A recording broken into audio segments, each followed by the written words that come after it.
This is Between the Uprights. Football is life. The rest is just details. Here are your hosts, Joe, Matt, and Chris. We're going into the trenches here at Between the Uprights. Again, we are continuing our position-by-position NFL draft breakdown series, and we are moving to the offensive line. And listen, I normally let these guys go first, but I got something that I got to get off my chest here, ladies and gentlemen. We normally what we do, if this is your first time watching, we go player by player and give each a guy who we think is a good guy here as far as positions go in this 2025 NFL draft. And I was going to go with Aireontae Ersery out of Minnesota. I really love him as a player. He's a high-ceiling player with room to grow that you can find as maybe potentially starting left tackle in the second round. And most of my Pats mocks that I've been doing for my team, I'm the Patriots fan, have either Travis Hunter or Carter at 4 and then Ersery in the second round. So I like Ersery a lot. But ladies and gentlemen, the disrespect for the best offensive lineman in the 2025 NFL draft has gone too far.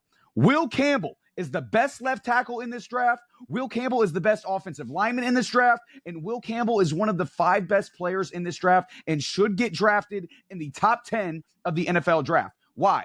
Let me listen, people. Okay. I'm going to listen to people. I am going to listen to people that know more than me about the game. Okay, that's what I'm going to do. I'm going to pay attention and listen to people who know more about me than offensive line. And Sammy, you've been getting real mad every time we bring up the Patriots in this show. And guess what? You're going to sit over there and you're going to be mad even more because I'm about to bring up a 5-time Super Bowl champion, one of the greatest offensive line coaches of all time, bro. Dante Scarnecchia, goddammit. And you know what he said about Will Campbell? Because obviously the concern right now, Will Campbell, his arms are too short. He's got T-Rex arms, blah, blah. Will Campbell can't get to anybody. Will Campbell, this is what you want to know what Scarnecchia said about Will Campbell. That shit is way overrated in terms of arm length. That is what he said. Okay. And if you want to learn more about offensive line play, I suggest you actually look up that article from Dante Scarnecchia. It's on NBC Sports Boston. It's a really, really good article as far as everything that goes into playing the offensive line. But he basically says, if your technique and placement with your hands is good enough and stays sound,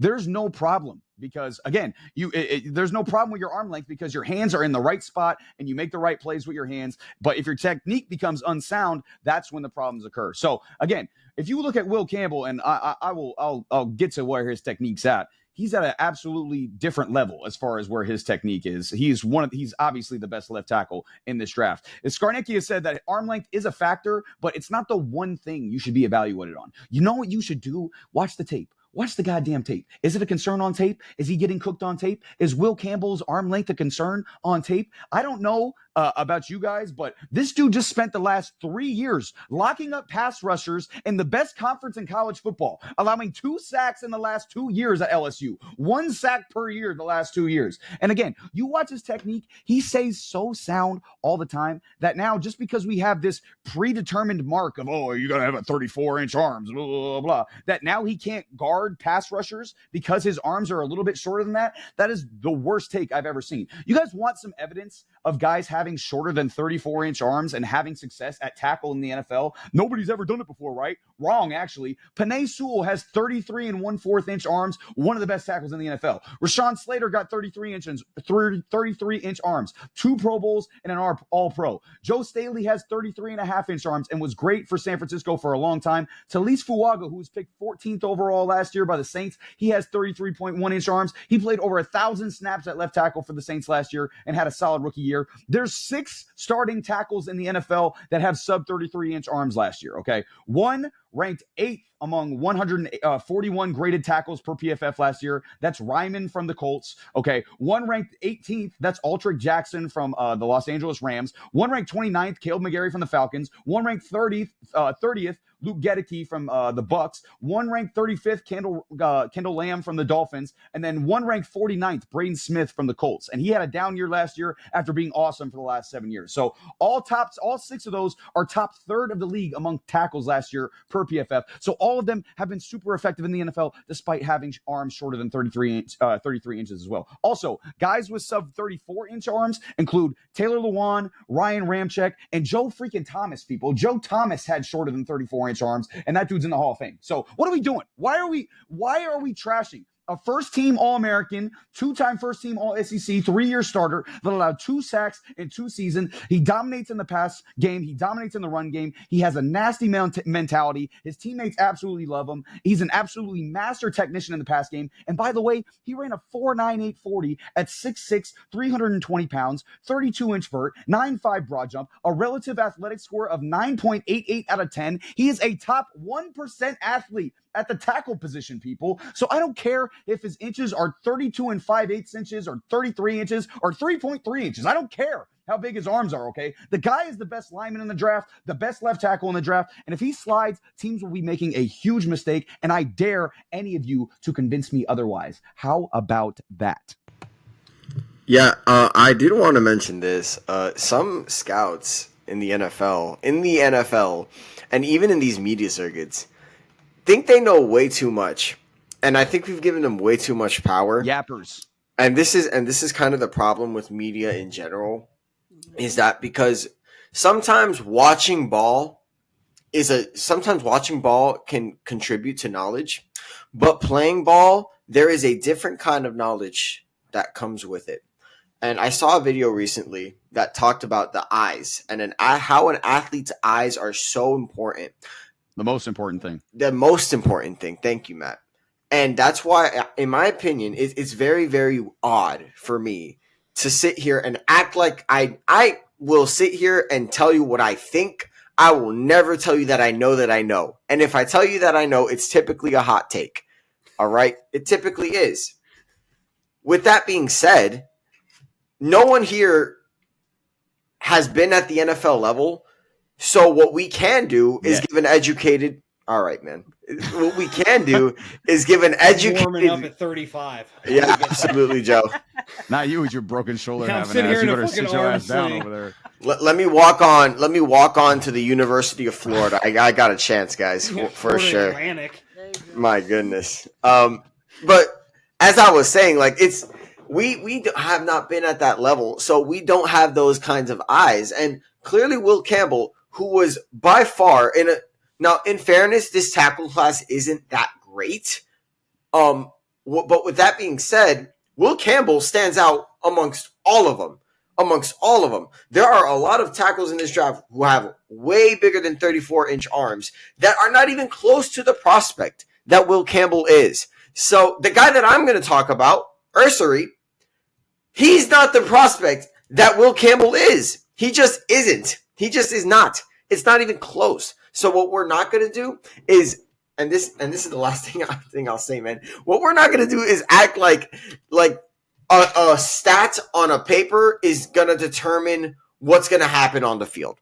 Because we can read that stat and maybe do some deductive reasoning, but there is no excuse to say, oh, that equals that just straight away. Because we've seen a lot of, Matt mentioned all of them, bro. Joe freaking Thomas. Like Joe Thomas. What else really needs to be said, man? Well, to kind of build on your point, Sammy, I love what you said about eyes, and I'm going to kind of relate this back because I was a baseball player.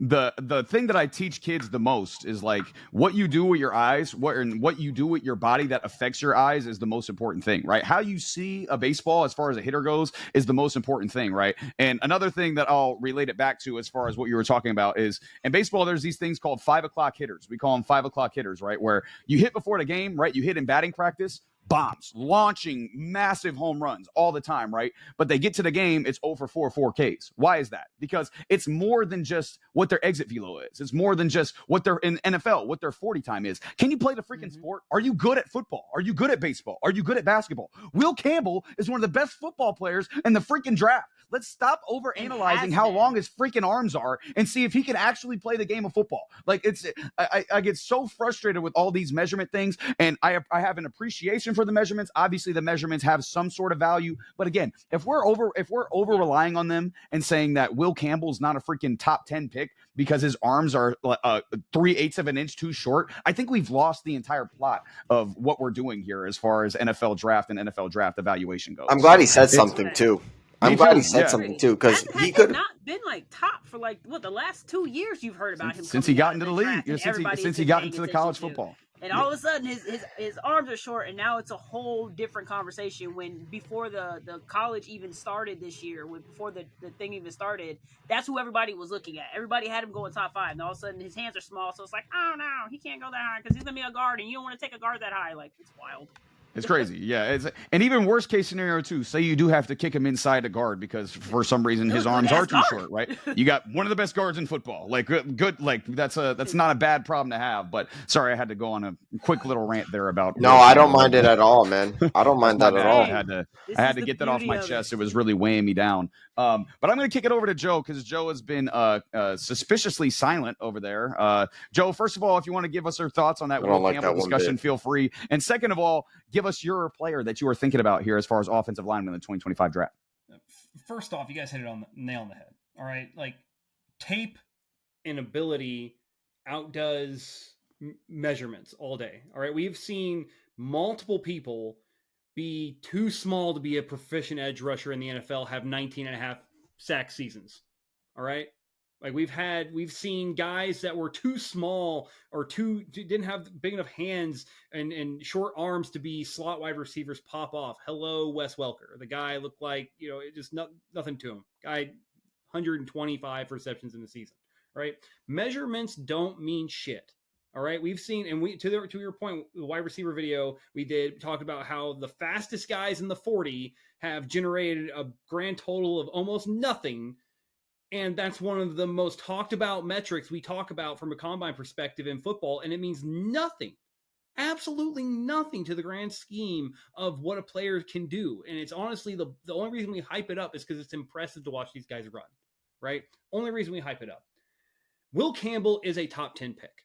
Regardless of where he plays, he is going to be one of the top players in that position, bar none.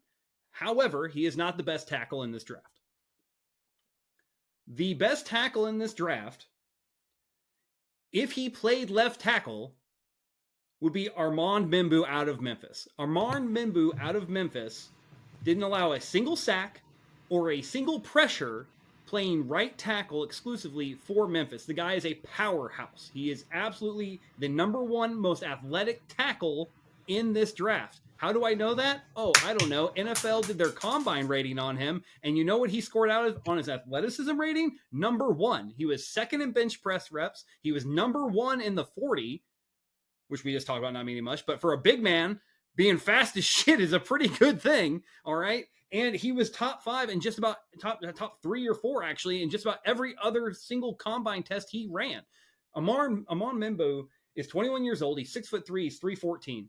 He's got, the arm thing that we say about Campbell. Membou's not much better. He's got, I think, 33 and 5/8 inch arms. So he absolutely dominated and has been shooting up the board ever since the combine, where at first you thought you could get him early second, late first. Now he's being projected as going as high as 4th. And once again, to the Patriots, where Will Campbell slips because Armand Membou, they feel that he can play either tackle position because he has the athletic capability. Granted, we haven't seen it. He was pretty much exclusively a right tackle, but they feel that his athleticism allows him to play either side.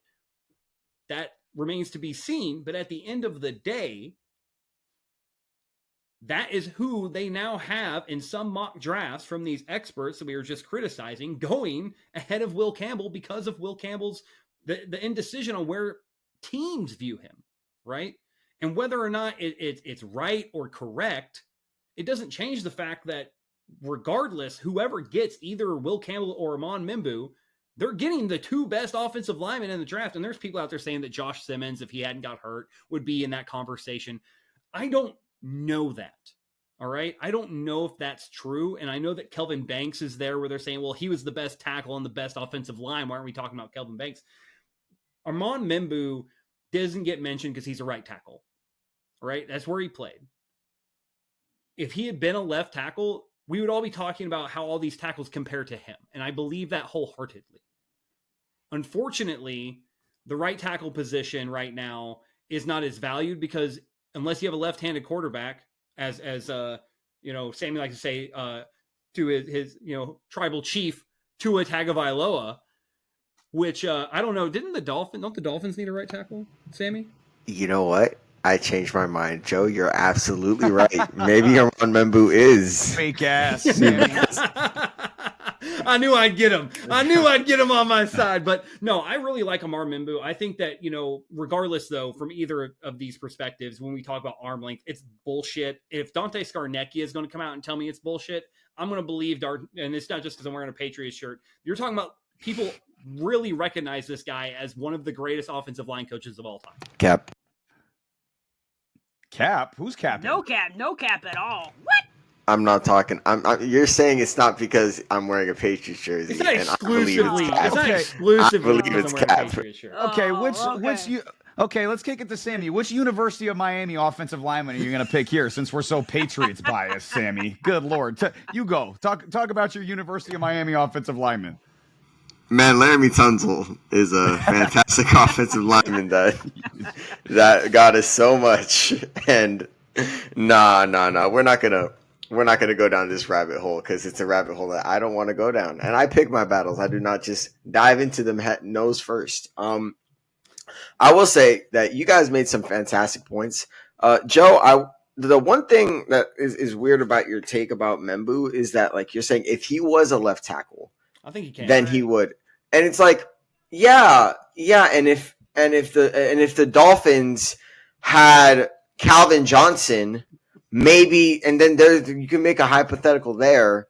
Still no. Whatever you're going to say after that. It's right? no. When I say if he played left tackle, he would be rated higher. The uncertainty if he can convert to a left tackle, I think still has him as the second best left tackle on PFF's big board. All right, at 11 as a PFF prospect. But that's still the concern, though, right? Oh yeah. That's where the concern is because they're saying, at least from what I've heard, y'all can correct me if I'm wrong, but the hardest thing to do is to go from right tackle to left tackle. They're saying maybe it's not so hard to go from left to right, but right to left, apparently there's a big difference in in what you have to do, and that's why you get so many who you may draft in as right, try to move them to left, and it just doesn't work out. So I think that maybe is where the Membou, but I don't blame you whatsoever. I love Membou, to be honest, and he's definitely flying up boards for sure, and rightfully so. Go ahead, Sammy. Sorry to interrupt you. No, it's fine. You guys just keep talking about Membou, man. No, I do think that Membou. I will say Membou is a top three. I had him top three in my offensive line class. I think he was second to Will Campbell. There is a guy though that Matt already mentioned, Aireontae Ersery, and Aireontae Ersery. Matt said that he really wanted to get this rant off his chest about Will Campbell, and he was going to do Ersery, but he decided he wasn't going to say so. I swept in to take him, and I decided to check out his tape, and I absolutely see it. There is a lot of potential with Ersery. Now, just a little bit about him. 22, they don't say his age, which I don't know why. He's 22 or 23 years old, 6'6", 331 pounds.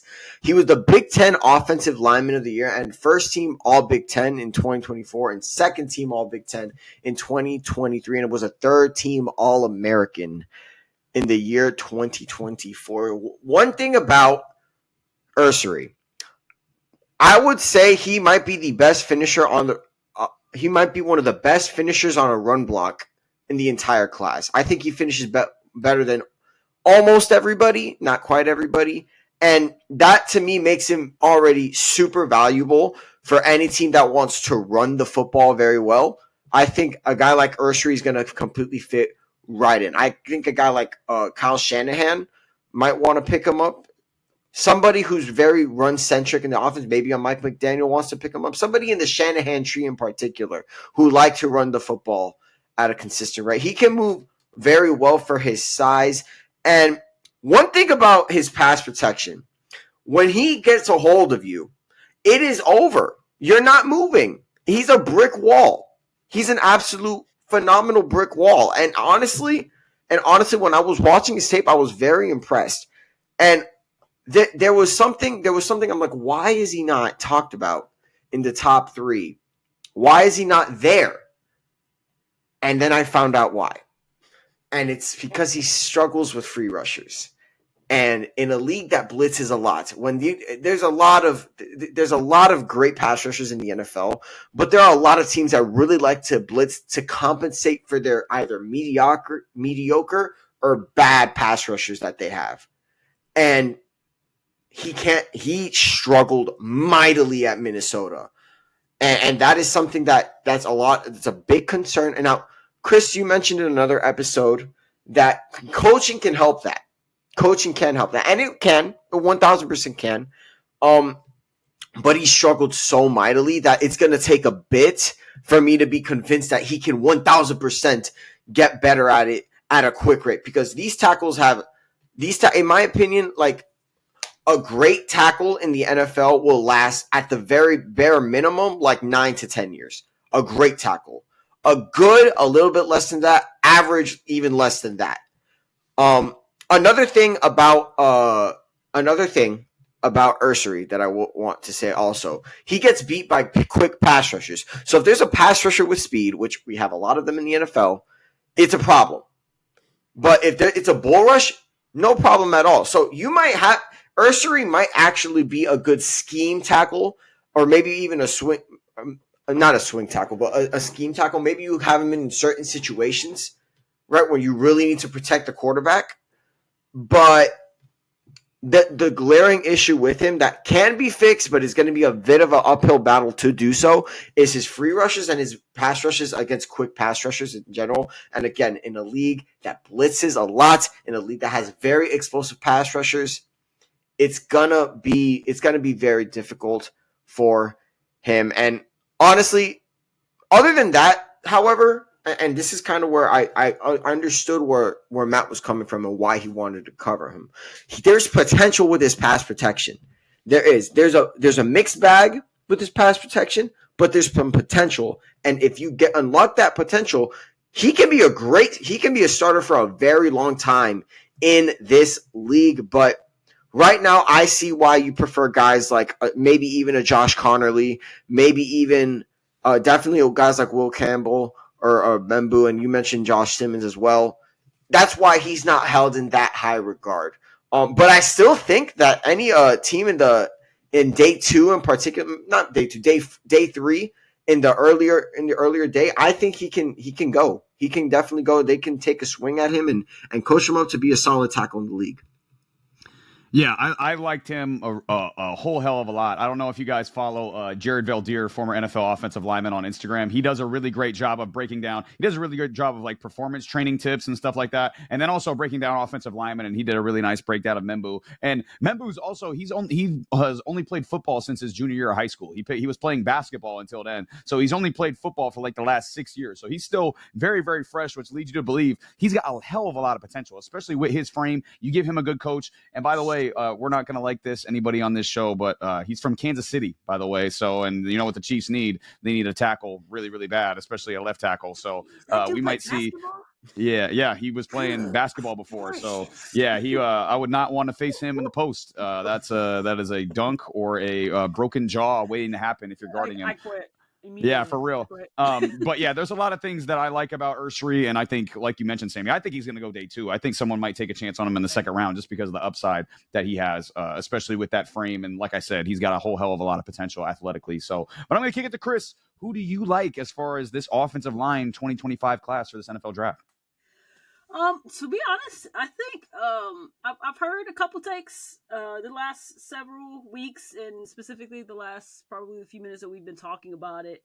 I don't know if it was Sammy in particular that started talking about the offensive line class not being great, and I respectfully disagree. I don't think there's a ton of like blue chip talent necessarily, right? So I'm not saying that there's like these freakish athletes, that are coming out, and that it's a really good class in regards to blue chip talent. But what I do think there is I think and I think this is pretty much for a majority of each position outside of, which we've already talked about, tight ends and the running backs and the defensive line. I think there are a lot of players specifically in the offensive line, who I think do have the ability to be really good offensive line players in the NFL. They're just going to require, we keep going back to it, coaching. Surprise, surprise, right? So maybe they're not immediately, if you're going in probably the middle of the second round and down, no, maybe they're not, day one starters. But I wouldn't look at this offensive line class and say, I don't see anything. I see a bunch of guys who are just going to be backups for the remainder of whatever time they're in the NFL, and depending on how long they stay in the NFL. I personally don't see that. Now, are there going to be some busts? Absolutely. I think that's with any draft, though, to be quite honest. But when it comes to the offensive tackle in particular, y'all already pretty much kind of segued me into it, which was perfect for me. And I love that both of you kind of feel differently when it comes to who is the best left tackle option in this NFL draft, because mine is Josh Conerly Jr. out of Oregon. He is, in my opinion, and anybody else can argue with the chair, I think he is. If you're looking specifically for a left tackle, I think he is arguably the best left tackle option in the draft. Why? Primarily because that's all he has ever played. Literally, if you go and you look at his stats, and I literally had to pull up a calculator to calculate this, but he has only played, in his 3 years, he has played 8 snaps out of 1,891 snaps in a different position.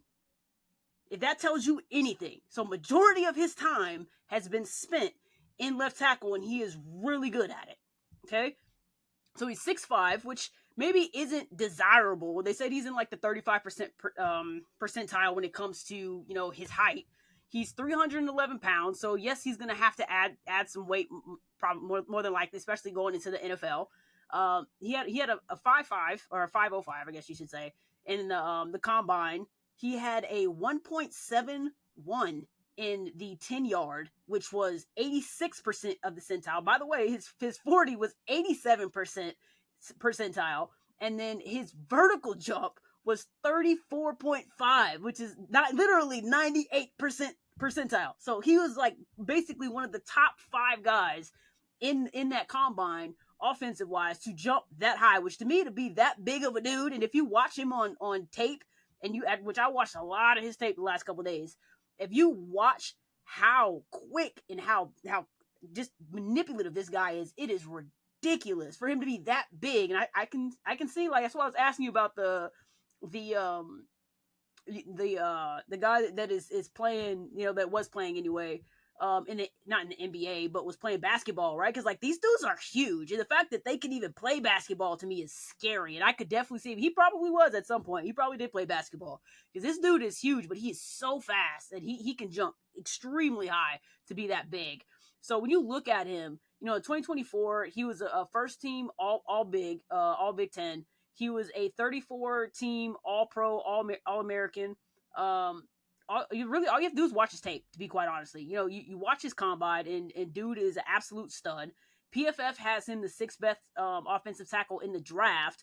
But where I say, and why I feel like he more than likely, for me anyway, is the top left tackle option in the draft, is because he's a legitimate left tackle that can play basically day one, and he's potentially your left tackle for the next 15 years. Yes, we talk back and forth about Will Campbell. I love Will Campbell. I will never disrespect him whatsoever. I think he has earned the right to be where, as far as where he should be listed, as far as who's the best player that's in the NFL draft, so to speak. I think he has earned that. I think he is not the amount of bad takes that have been on him, I think, is absolutely ridiculous, and he has every right to be as pissed off as he is. And I think one thing that they've done is they've probably woken a sleeping lion, to be quite honestly, because whoever takes him, that dude is going to ball out, and you can almost guarantee it. But when you're looking at left tackles, Josh Conerly Jr., to me, has to be on your list, right? So he's only given up a total of 2 sacks. Pause. 2 sacks in 3 years. Okay, that's it. He had 1 sack he gave up in 2024 and 1 sack he gave up in 2023. That is it. So that is out of 1,891 snaps, he's given up 2 sacks. Okay, same amount of time. He's only given up 4 hits. So 4 pass hits in that amount of time. To me, that has to scream to you that this dude is consistent in being a left tackle option. So if I'm a GM or a head coach or somebody that's both of those at the same time, he absolutely has to be someone who that you're looking at, right? So does he have negatives? Yes, he has negatives. Okay, he's going to require more focus on improving as a run blocker. We just talked about the need for coaching. Okay, so in particular, he has an issue with gap concepts. So in 2024, he listed as a 65% percentile among tackles with 250 plus blocking snaps, which also happens to be his worst blocking grade overall in 2024 was with that specific thing with gap concepts. So he's going to need help. He's going to have to improve on that. Again, not surprising. He's going to require some coaching. Surprise, surprise. Okay, so he's going to need that. So then also, he's going to need to put on some weight, which I've already talked about. He needs to get a little bit stronger in order to have a better rush attack, because he's really good. He is fantastic as far as play blockings, pass blockings, I should say.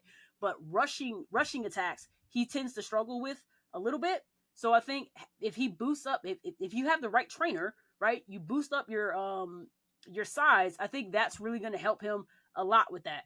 So, and then correct me if I'm wrong, guys, but from everything I've looked at, because we keep talking about like hand size and how tall they are and how big they are, prototypical left tackles, they typically expect to be between 6'4" and 6'6", which he meets, and their weight is anywhere between 300 and 320 pounds, which he's not far from.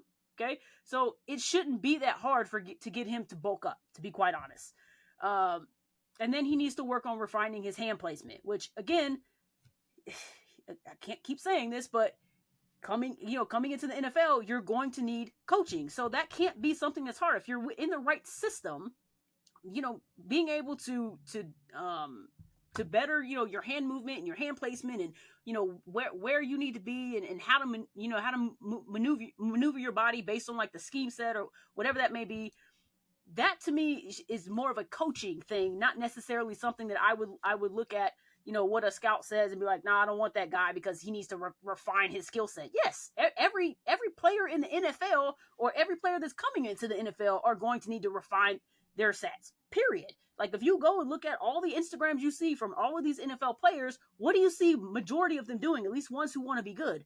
They're working consistently because that is their job. Their job is to get better and to improve. That's what you should want, period. At any facet of your life, you should always want to improve. So that to me is not going to stray me away from wanting to take him. And quite honestly, I wouldn't be mad at a team that, looks at him if they're in the top 10, top 15 pick and take him. Or the ones, if he happens to drop down to the later part of the first round and come back into the first, Patriots, come back into the first round to pick him up. Because I think no matter what, he is going to be a great steal for anybody. Like, no, he's not a blue chip player, but he absolutely has the ability to be your lifelong left tackle for at least the next 15 years. And we just talked about how long great tackles can last in the NFL. So if you're pairing him up or you're setting him up with maybe a younger QB, whether it's their first year, if you're getting a rookie QB, or if you already have, Patriots, a QB who's going into a second season,